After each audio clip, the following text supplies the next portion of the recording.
Осы үш нәрсе ақшаңызды көбейтеді. Неге сізде ақша аз?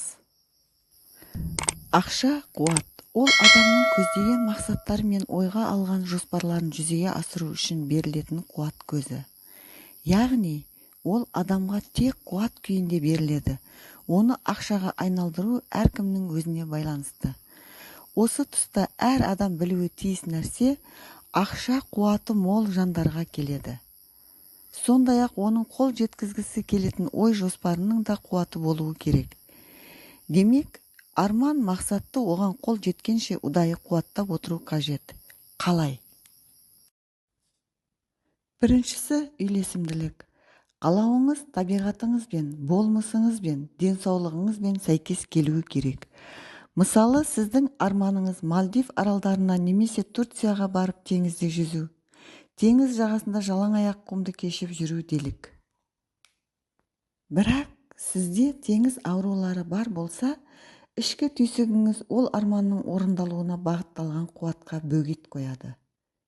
Теңіз аурулары кемелердің кеңістікте өзінің бастапқы қалпын тез ауыстырған кезінде, сонымен қатар жер бетінде жүретін көліктердің бұралаң жолда тез жүруіне байланысты кейбір адамдардың мазасызданып ауруы.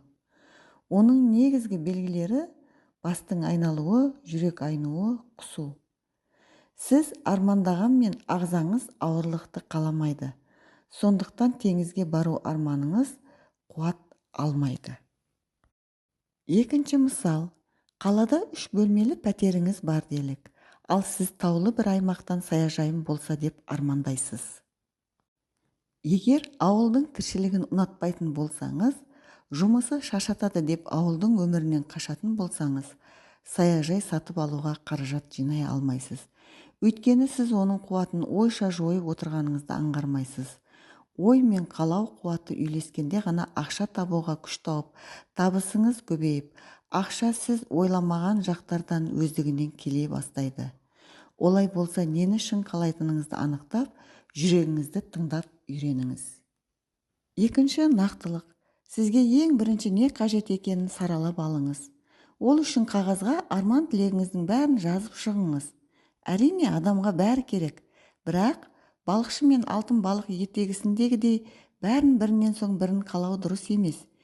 Өйткені ой әр қажеттілігіңізге шашыраса, оның ешқайсысы қуаттана алмайды.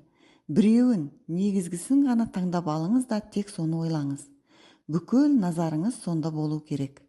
Біресе баспананы, біресе көлікті ойласаңыз, екеуіне де қол жеткізу мерзімі алыстай береді. Өйткені ойдың қуаты екіге бөлінеді. Екіге бөлінген қуатты біріктіріп, бір арманыңызға ғана арнаңыз. Мысалы, баспана қажет пе, неше бөлме, қай қабатта болуы қажет, қай қаладан, оны сатып алу үшін нақты қанша ақша керек, жуынатын бөлмесі мен әжетханасы болу керек пе, бәрін анық көз алдыңызға елестетіп, ойша армандаған үйіңіздің ішіне саяхат жасай алуыңыз міндетті. Ұйқыға жатарда және ұйқыдан тұрғанда да ең бірінші сол үй туралы ойлаңыз. Баспана алудың жолдары туралы біліміңізді арттырыңыз. Бұл да ойыңызды қуаттап, арманыңызға жақындатады. Үшіншісі, бой қуаты. Ой қуаты орасан. Бұны барлық адам білсе керек. Бірақ ойға алған жоспар мақсаттарды орындау үшін бойда да күш қуат мол болуы қажет.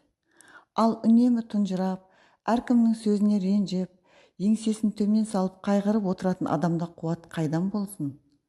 Қимылдаған қырасар деген сөз бар. Ал мақсатқа жету үшін оны оймен қуаттап алған соң әрекет жасау қажет. Ал әрекет жасау үшін бойыңызда қуат болуы маңызды. Олай болса, өткен қателіктерді, реніштерді ойлап, өзіңізді мұңмен, уайыммен әлсіретпеңіз. Күліп ояныңыз. Күніңізді спортпен бастаңыз. Зиянды әдеттерден және жағымсыз ойлардан аулақ болыңыз. Сонда бойыңыз да қуатталады. Ойда да, бойда да қуат болса, ақша сізде әрдайым болады. Ақшаларыңыз көп болсын.